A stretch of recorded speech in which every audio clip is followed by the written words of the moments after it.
Good afternoon and welcome to the Lunchbox webinar series. We'd like to acknowledge our partner, Lifetime Foundation, for sponsoring this webinar event and thank them for supporting Sheffield Foundation programs. Today's webinar, School Breakfast, A Successful Start to the Day, is going to be a fantastic webinar and we thank you for joining us. Research shows that for our children, a nutritious breakfast is key to a successful start of the day. And as adults, we often hear breakfast. It's the most important meal of the day.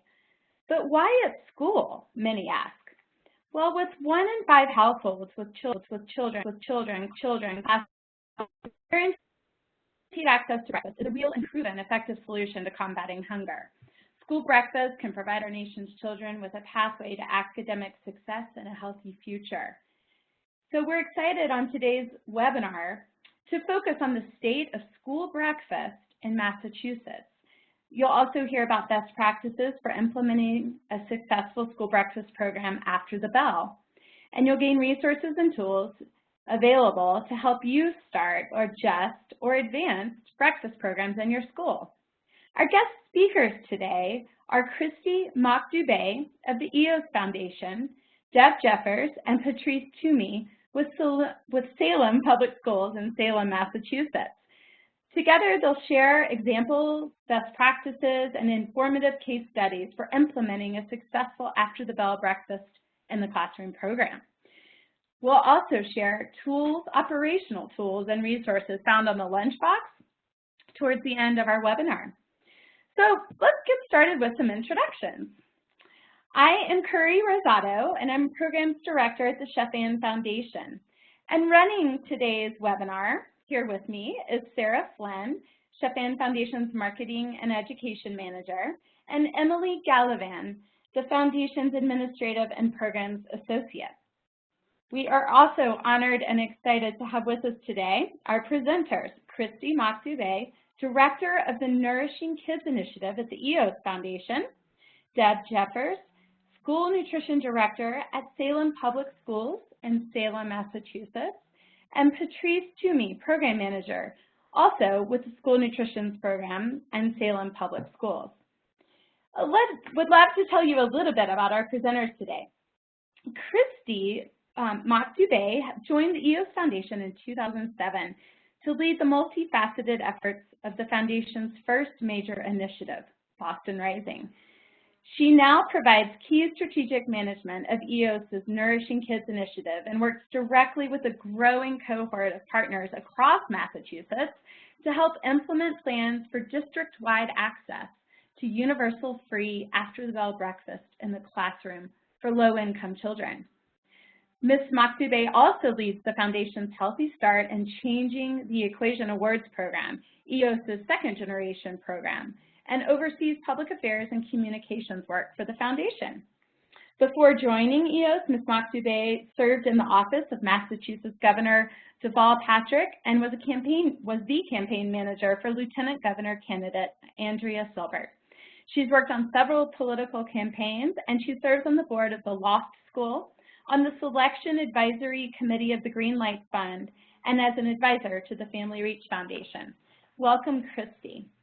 Deb Jeffers, Director of Salem Public Schools Food and Nutrition Services, she joined the district in the school year 2008 and 9.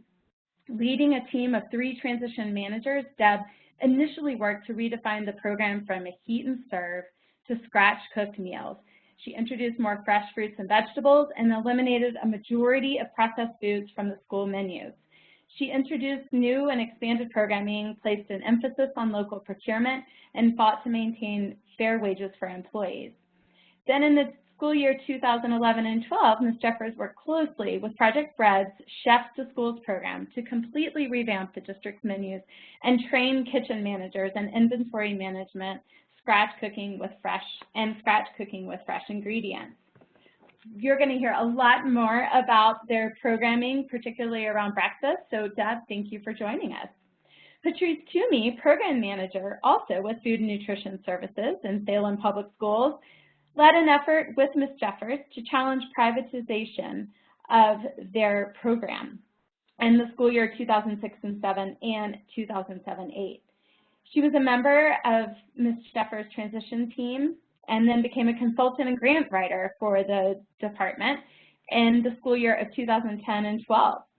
From school year 2013 to present, she's managed the breakfast program development, including the breakfast in the classroom, in 6 elementary schools and breakfast to go in the middle and the high schools.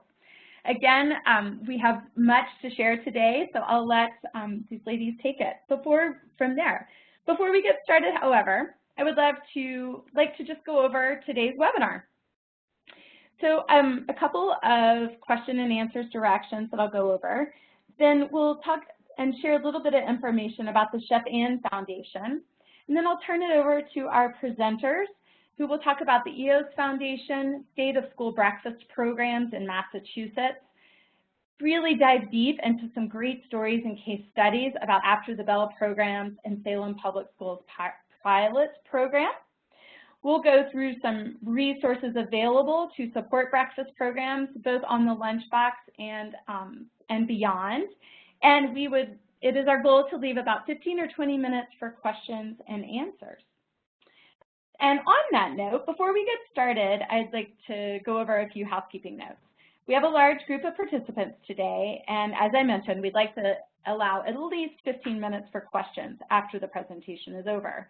So Sarah Flynn and Emily Gallivan will be tracking the questions, and we'd like to encourage you to just go ahead and type those questions into the chat box right as you think of them, rather than waiting towards the end.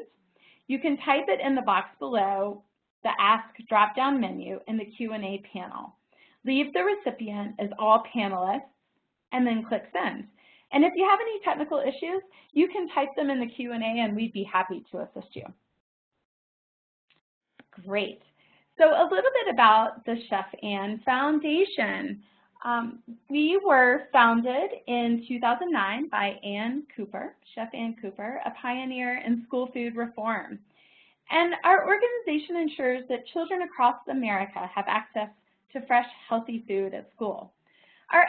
We're based in Boulder, Colorado, and our expertise lies in providing the operational support, technical assistance, online resources, and grant opportunities to affect school food change. Our hope is to provide these resources so that schools can create healthier school food and redefine their lunchroom environment. A few of our programs I'd like to highlight: the lunchbox.org. We'll take a peek into the Lunchbox Today. Project Produce, a fruit and veggie grant program to support nutrition education and increased consumption of fruit and veggies. We are the administrative partner of the Let's Move Salad Bars to Schools program. And also, we are in our 2nd year of the School Food Support Initiative program. And I encourage you to visit our website at lunchbox.org to find out more about these programs. I would now like to turn it over to Christy Mach Dubé. Christy, thanks for joining us. We're looking forward to hearing from you. Thank you, Curry, and thanks to the Chef Ann Foundation for inviting me to speak today on the webinar. As mentioned, I've worked with the EOS Foundation for the past 10 years, and we're really happy to share with you our lessons learned specific to school breakfast.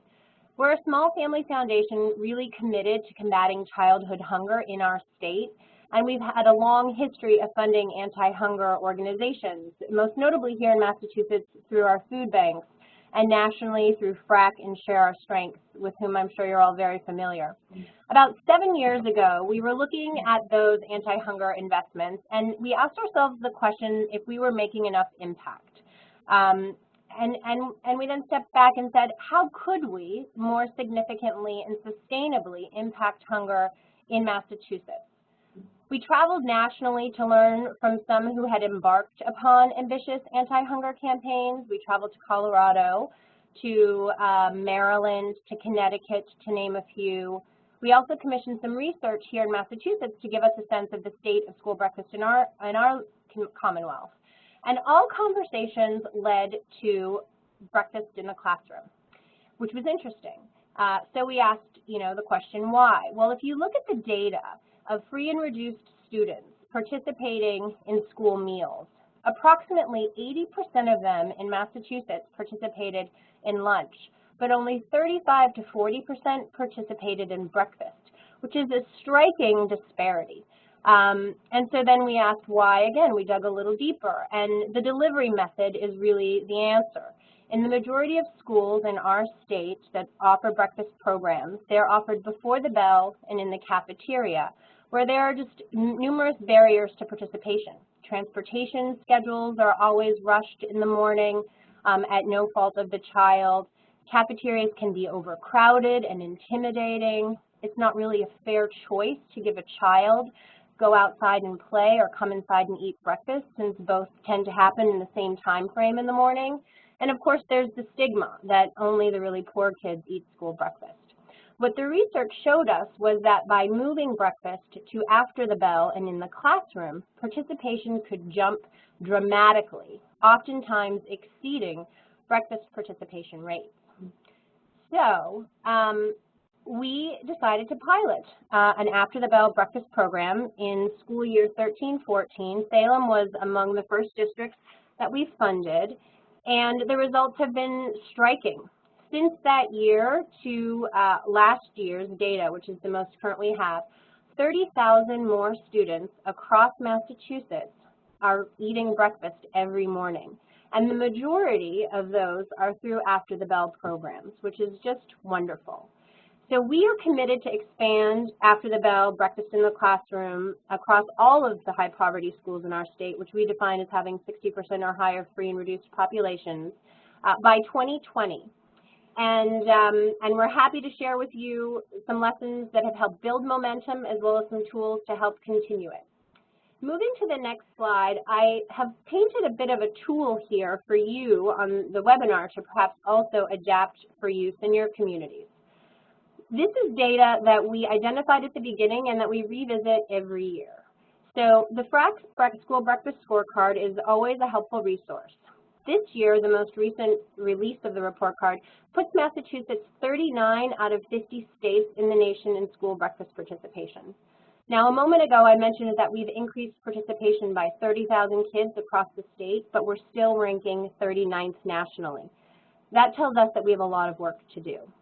That second bullet highlights the disparity between breakfast and lunch participation. And I've heard from, we've funded hundreds of schools across the state. And if you, as a school nutrition director, were to present this information to your superintendent, to your principals, to teachers in schools, I assure you they would be startled by the disparity that you might also have. The third bullet is one that we've kept an eye on and will continue to monitor, and that's the number of free and reduced students in our high poverty schools who are still not participating in breakfast. And that means they're not optimally prepared for the academic day.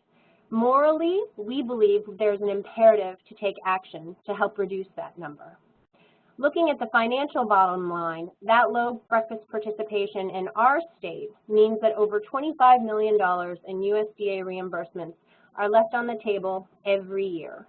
I don't know of one school district that feels they have enough money in their coffers. So I don't think this is funding that anyone can really afford to forfeit.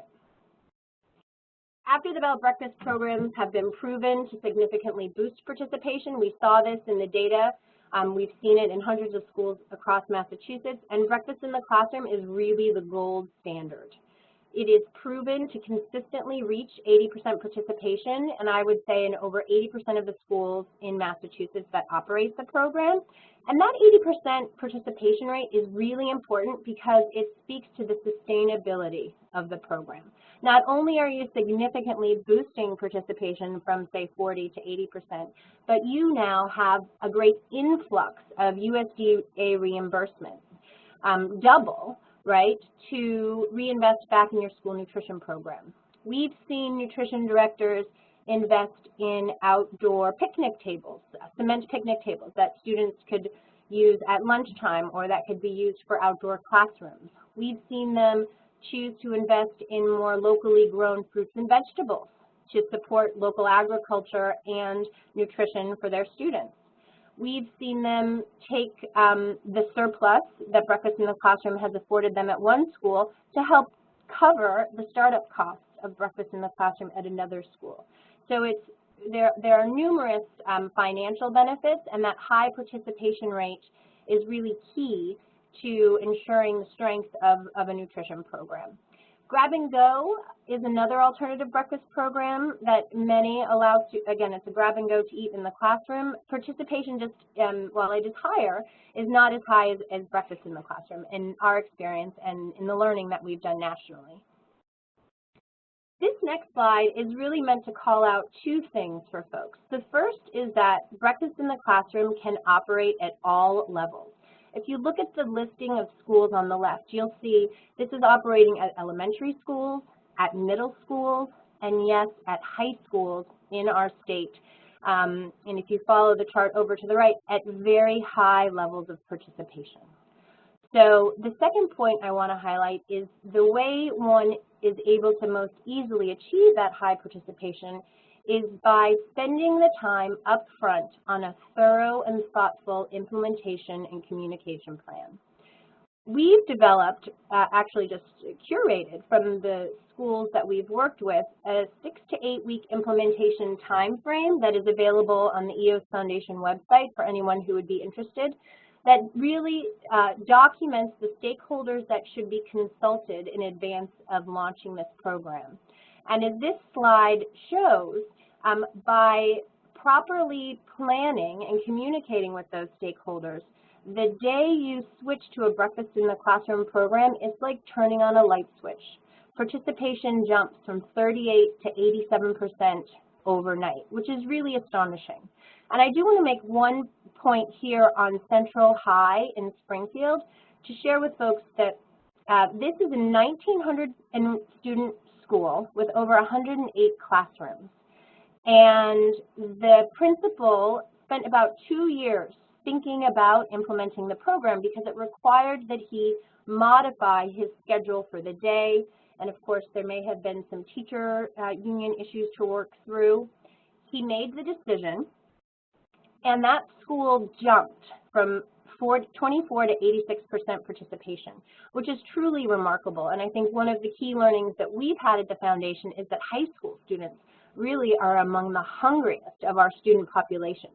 If you think about it, the portion size often offered to a kindergartner is the same to a high school student. These high school students are really hungry, and breakfast in the classroom is a great way to help ensure that they're properly nourished. As the bottom note there indicates, these gains are typical of growth and participation with proper planning. If we can do it in Massachusetts, I'm confident you can do it also in your communities. Moving along, the academic and social benefits of after the bell breakfast in the classroom are really important when you're speaking to school and partnering with principals and teachers. Students learn better when they're well fed. They perform better on standardized tests, have improved concentration, morning learning. There's a Deloitte study out there that says their math scores improve by up to 17.5%. So academically, it's a no-brainer to introduce breakfast in the classroom. It's just going to help teachers and educators improve their goal, which is educating children. Time on learning, interestingly, is also increased with breakfast in the classroom. It's proven to improve attendance and tardiness rates. There are notably fewer nurses visits. In one school in Chicopee, Massachusetts, for the September to December period, before they implemented breakfast in the classroom, they had about 30 visits a day, the nurse said. After they introduced breakfast in the classroom, that went down to 0, which is just striking if you think about it. The kids who are saying that they have belly aches and headaches, and they go to the nurse and they have something to eat and they feel better, it's just striking. So the number of classroom disturbances and disciplinary referrals have also been proven to go down with breakfast in the classroom because students aren't hangry, they're not on edge, their feelings, their basic needs are being cared for and taken care of. Which gets to the next point of social skills and building a sense of community. You know, in our higher poverty school districts, some students eat at home in front of a television. They don't have a time to learn how to socialize with their peers. Breakfast in the classroom really allows for that community building in a quiet setting versus the loud, perhaps sometimes chaotic cafeteria, and it's also a really nice opportunity for teachers and students to develop different relationships. As one teacher told me, there's something different when I'm eating and breaking bread with my students about the relationship that we have. It sets the stage for learning. I'm not just the authoritarian in front of the classroom or the chalkboard. I'm more human to them and they are to me. And then, of course, breakfast in the classroom, when offered free to all kids in the classroom, completely reduces the stigma. Everybody's the same. Last slide I have for you today is just focusing on the bottom line for school nutrition departments. I want to underscore this because it's something that we've heard time and time again in Massachusetts. Donna Lombardi is the Child Nutrition Director in Worcester Public Schools, and she said that a healthy school breakfast initiative means a healthy financial position, and many districts are not in a healthy financial position. So if you're operating a breakfast program, in most instances in our state, you only do it because you're mandated to do so, which means that you have overhead staffing and food costs that are oftentimes very high, and with a low participation rate, oftentimes the reimbursements don't cover the fixed costs with running the program. So these breakfast programs tend to run at a deficit or at best on a very, very thin margin. As we talked about earlier, after the bell breakfast programs significantly boost participation, which boost reimbursements, which cover your fixed costs and allow some, and I would say most that we've partnered with, to run at a profit. In addition to the academic and moral benefits for students, an unintended consequence that we've learned is that increased participation in breakfast also helps create jobs in school nutrition departments. And in higher poverty communities where unemployment is high, these jobs are very meaningful. They come with benefits, and they make a difference in our community in another way. So I wanted to call that out for you as well. The net takeaway here is that breakfast, after the bell breakfast programming helps ensure a healthy school nutrition budget, and that helps allow for greater investments in meal quality and operations, and helps schools reach the goal that the Chef Ann Foundation has set out at the beginning, a gold standard meal program for students in our public schools. With that, I'm very pleased to turn it over to Deb Jeffers, who is the School Nutrition Director of Salem Public Schools in Salem, Massachusetts. It's been a pleasure to work with you, Deb, for the past few years, and I can't wait to hear about the expertise you're going to share with folks on the webinar. Thank you, Kristi. Hi, everyone. Let me start by telling you about our community in Salem, Massachusetts. We are a historic seacoast community. We're located 15 miles north of Boston with a culturally diverse population of 41,000. We have 12 public schools with an enrollment of about 4,000 students who speak 34 languages and come from 37 countries. Over 50% of our students identify as Hispanic, Black, Asian, or multiracial. 60% or more of our students come from low-income households, and 21% have disabilities, and 14% are English language learners. Our department currently has an annual operating budget of $2.1 million and employs 52 people. 10 of our 12 schools are also CEP. This slide shows current year math ESE data on our districts. My department provides meals to 11 in-district schools and 1 charter school. This graphic charts our annual average daily participation from our school year 2011 through January of 2017. The areas in white show ADP for before the bell, breakfast in the cafeteria, which we call the cafe, and areas in green show our grab-and-go programming results, and the areas in blue show ADP after transitioning to after the bell, breakfast in the classroom. Clearly, BIC has dramatically increased our ADP. Please note that Bentley and the SECC are now separate schools, so we have a total of 6 BIC schools. The reason we went to AT ATB-BIC is due in large part to the results of the nursing visits studies conducted at our schools in 2012. In the example above, it is dramatic how many children were suffering with hunger-related visits, as Christy mentioned earlier in her slide, that this is regular. I think all of you have probably experienced this. These results were mirrored in all of our schools studied, and when our director of nursing approached me with this data and suggested we consider trying alternative breakfast programming, I was 100% on board. At this same time, we learned of the EOS Foundation's grant opportunities and chose to apply. I knew firsthand how the kids were coming to school hungry many years ago when I was the kitchen manager at one of our schools. Children used to arrive at 6:15 a.m. waiting for us to come in, especially on Monday mornings. They had not eaten all weekend, and it was really heartbreaking to me. To address this, at the time, I started a breakfast club in my school, and I gave the kids jobs like helping to get fruit and cereal out, and I taught them all about healthy breakfast food, and then more and more kids began to want to join in to help, and I gave all the kids who ate breakfast a free healthy snack for later in the day. They also helped our custodian to clean up with brooms, and it became a family morning before school. How we implemented the ATB-BIC, I recruited support from the Mass ESE and Project Bread, while the nursing director wrote the EOS Foundation grant application.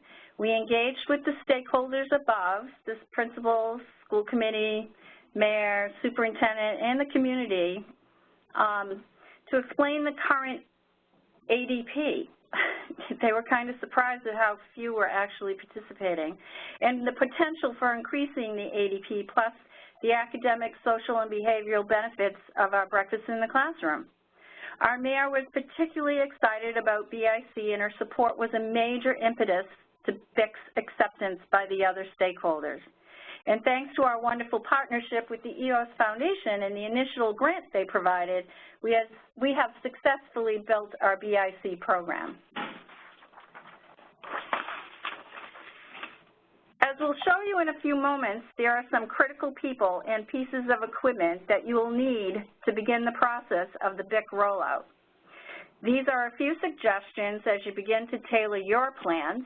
And using our grant money from EOS, we procured the services of a breakfast program manager to support the launch of the program, as well as the tools and supplies we needed to start the program. I hired Patrice Toomy as our launch lady. Christy, why don't you share some of your smart strategies of launching a successful program? Sure, I'm happy to do that.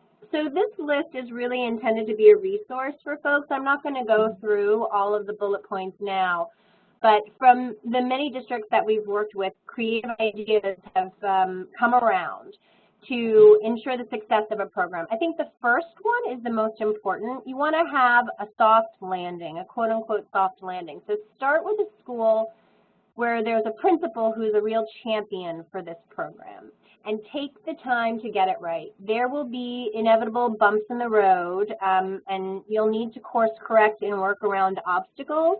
And if you have that champion at the school leader level, you can definitely do it. I'll also say that you could also call Deb or Patrice, myself. We could connect you with other folks, because I think it's sometimes helpful to know that, you know, others have gone before you, they've made it through.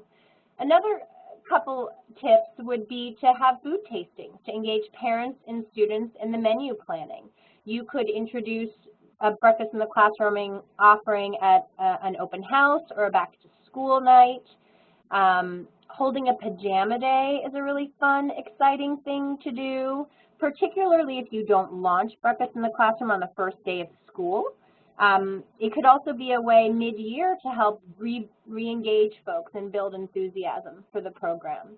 I know Deb and Patrice are going to speak to empowering students, which is always very important, I think, and a lot of fun.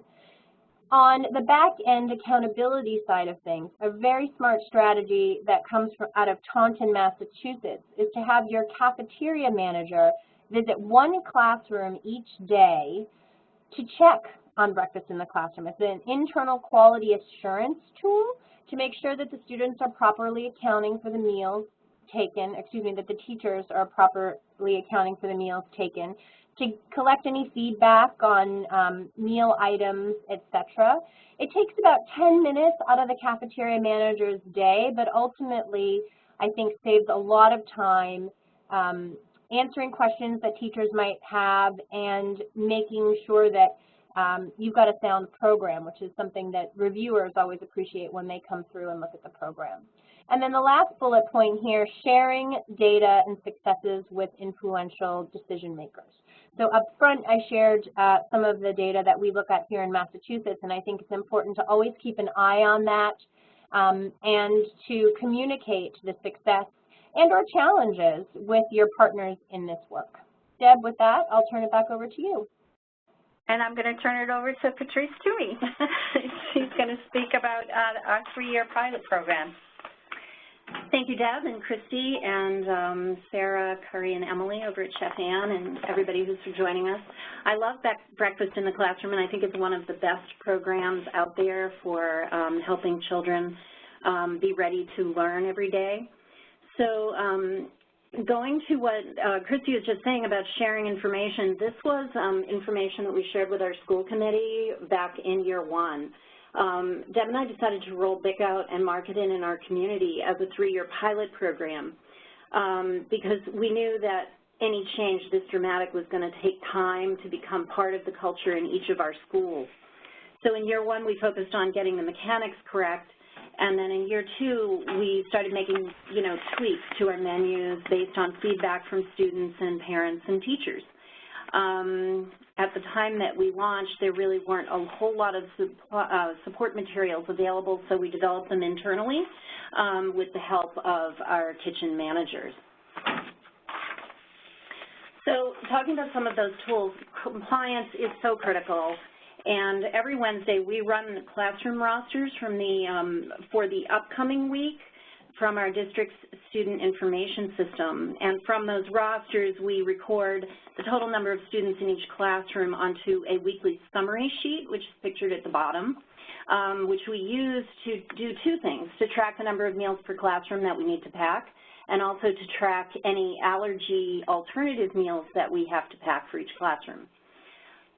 Every day after breakfast, as we unpack return coolers, our staff person enters the number of meals that are returned from each classroom onto this weekly summary sheet, as well as the number of students marked on the roster. So if there's a discrepancy, our kitchen manager immediately contacts the classroom teacher to resolve, often in person, and once they resolve it, he or she enters the data from each roster into our POS system.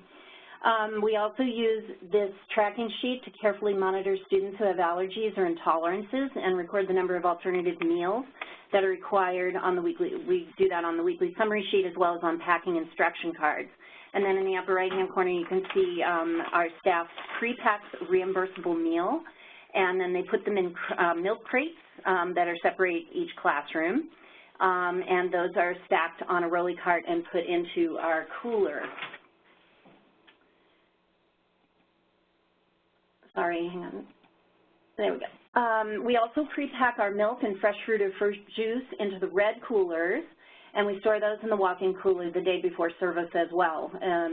On the morning of the service, we roll all of those things out next to where the parking stations are for the blue coolers pictured here, and we deposit the contents of the milk crates into the blue cooler, zip that up, and then we put the red coolers on top and secure those, and we make sure that the classroom rosters are placed in the front pockets of the blue coolers.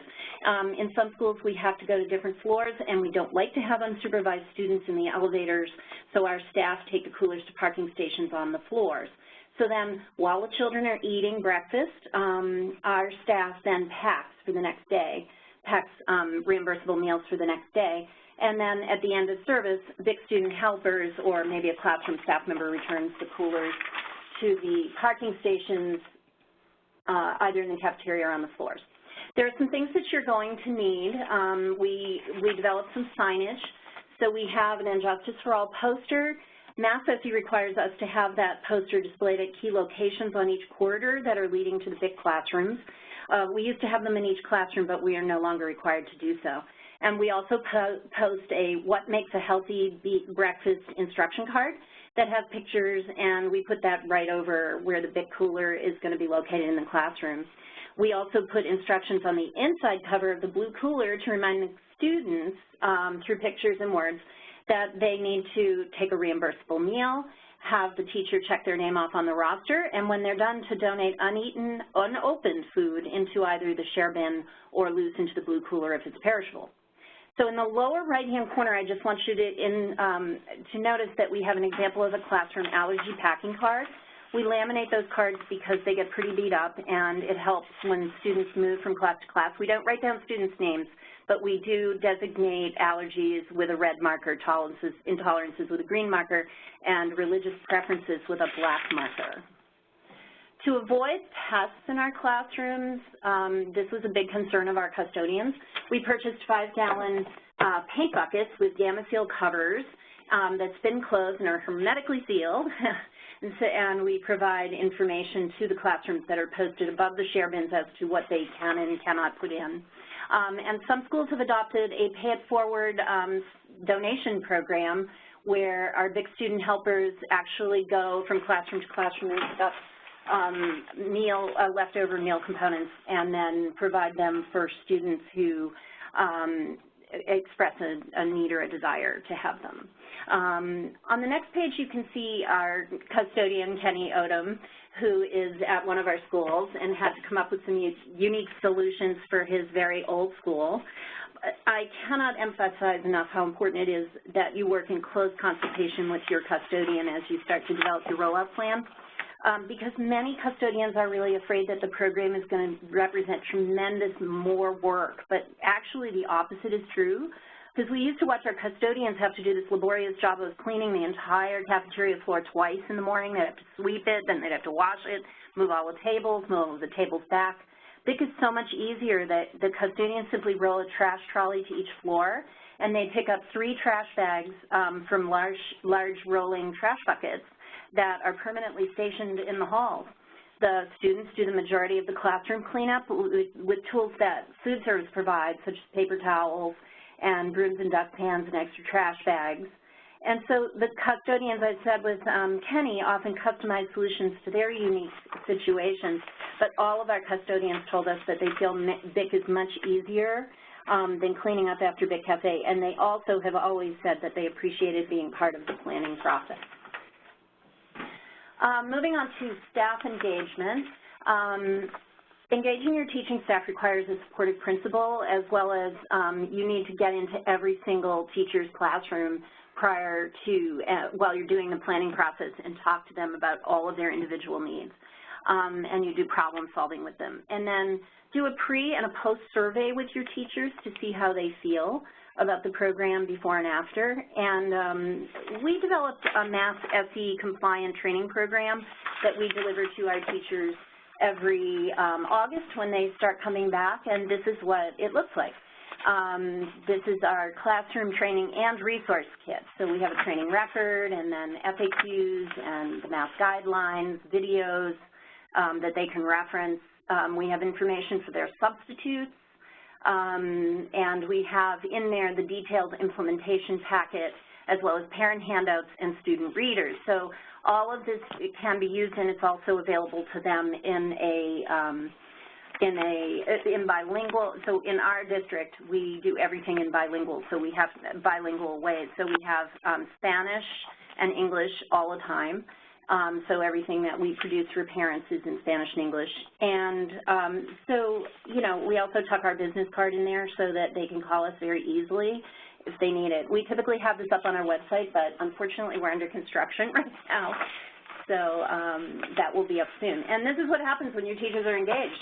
They dress up for Halloween as BIC breakfast. Students are clearly a very important part of the process. To engage our students, we have developed a number of different jobs and tools that principals and teachers can use to get the kids involved. In our elementary school, 5th graders are always selected to be BIC student helpers. Each child receives a T-shirt and is given a comprehensive training class about BIC. We actually wrote a BIC student helper guide in English and Spanish that goes into great detail about why we choose BIC and how to do BIC jobs and how to get engaged in donation and community service programs. And we developed our own marketing campaign. We have some posters that highlight who the BIC Student Helper of the Month is. And we also made some coffee mugs for our teaching staff who do the trainings for the students. On the next page, you're going to see a survey that we did that we were able to ask where the kids ate typically on any given day and what kind of foods they ate and what kind of BIC foods they liked. Another really important piece of our program was to do peer-to-peer ads. So we acquired a lot of posters and drawing materials, and we gave them to all of the art teachers, who then had the kids create some really incredibly creative peer-to-peer ads. For parents, we've tried just about everything with our parents, and they've been great. You know, there were some concerns up front, but I think we've addressed them all. To start, in any program, in any school that we started our program, we did a bilingual letter sort of introducing the parents to the whole concept of breakfast in the classroom. And then there were concerns, and we also did an FAQ regarding the program, and that got into great detail. That's also in English and Spanish. And then we did a nutrition FAQ in response to a lot of questions parents had about that.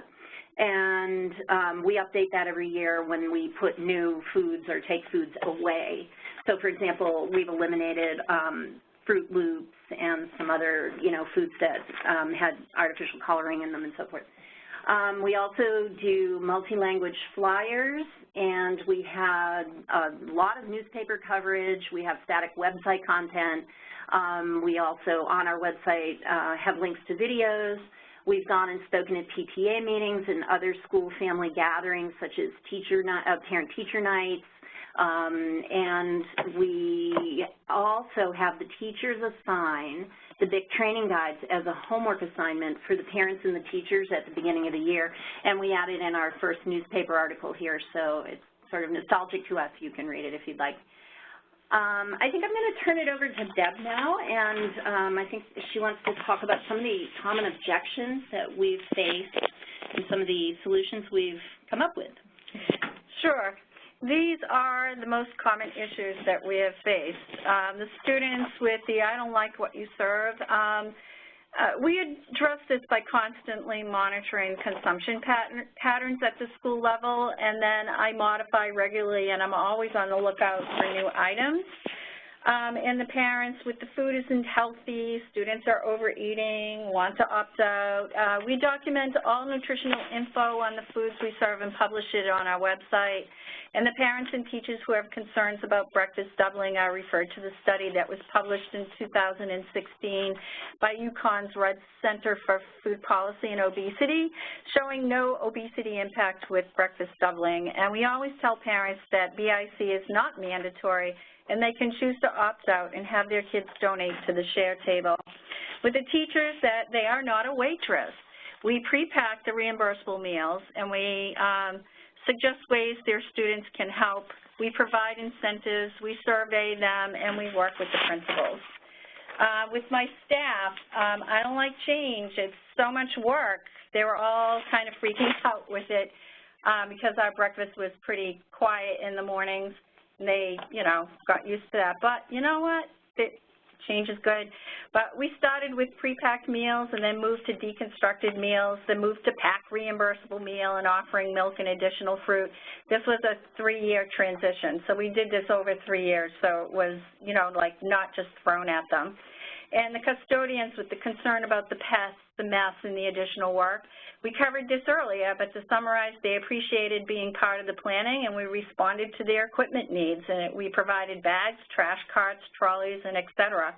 With the principals, logistics, and teacher training, and mess, and late students, we brought in Project Bread and studied the BIC Cafe ADP patterns, and the principals visited other BIC schools to see how the process worked, and they appreciated the training sessions and efforts to avoid the mess. And the late students are always allowed to go get a breakfast from the kitchen staff who record the meal in the POS. So then how do we measure success here in Salem?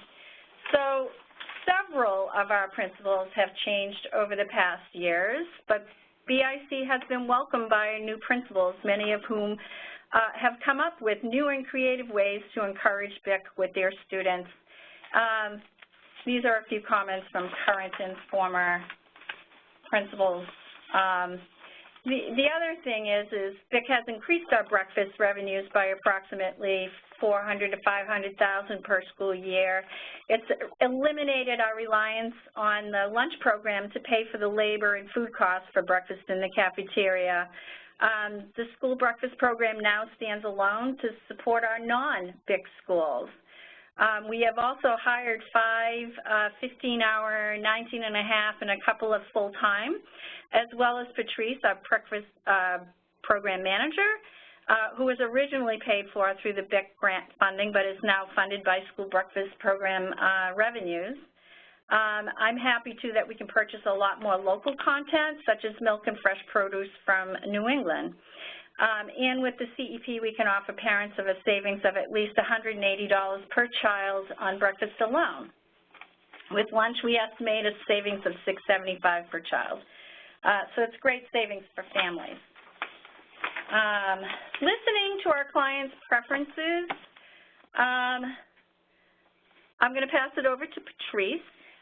So yes, ultimately your BIC program isn't going to be successful unless you carefully listen to and respect the opinion of your primary clients, which are the students. So today the kids are really savvy consumers, and they're not going to eat something unless they're part of the process. So I'm a huge advocate for peer-to-peer advertising through word of mouth or creating artwork, and also doing BIC student helper jobs. Kids are also, they like to participate in focus groups and taste tests, so use those options quarterly if possible, and that keeps the BIC program fresh in their minds. Would you like to wrap up on that? Yep. I always recommend the following. Support nutrition education at each school in every classroom. Take baby steps to transition to new foods. Incentivize and engage with your kitchen managers to bring out their creativity and help them connect with the students and staff in their schools. This is critical to BIC success. And last but not least, encourage all school staff to role model healthy eating habits. Maybe let staff enjoy free breakfast if you can find a way to fund it. Thank you all for having us this afternoon. I'm looking forward to answering questions here, and please feel free to reach out to either myself or Patrice with any questions you may have at a later date. Before we move on to questions, I want to leave you with some comments from our enthusiastic clients.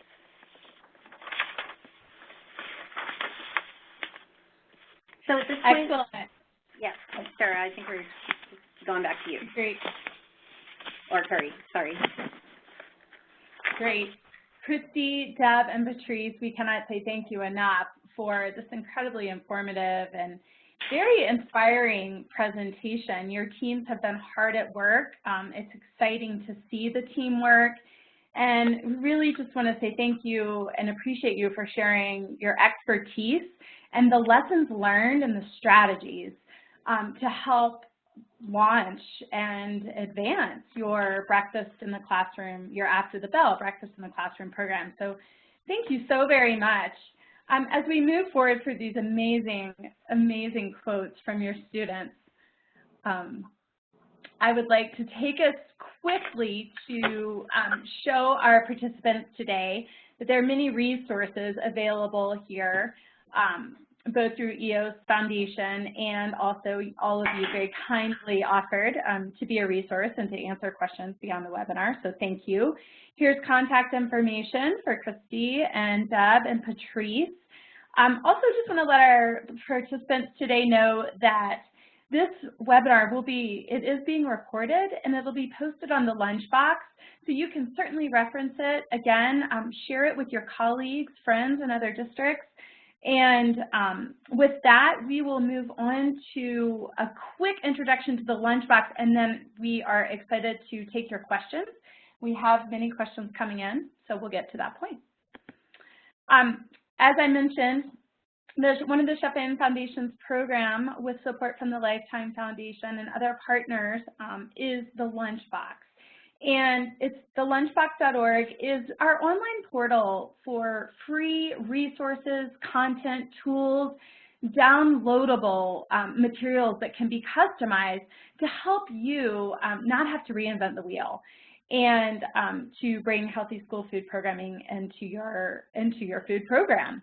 So I just wanted to remind you and encourage you when you visit the lunchbox.org to please register. We're not going to share your information. It's just helpful for us to know who is visiting and where you're going so that we can make sure our resources are providing you what you need, and also so that we can share with our supporters the participation rates in the Lunchbox. So that is how you register.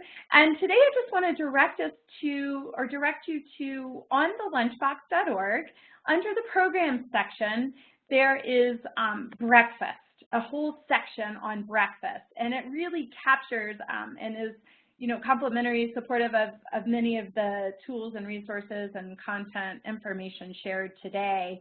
As you can see here in the breakfast section of the Lunchbox, there's an overview of breakfast programs. I think you got that overview today. There's a little more information there.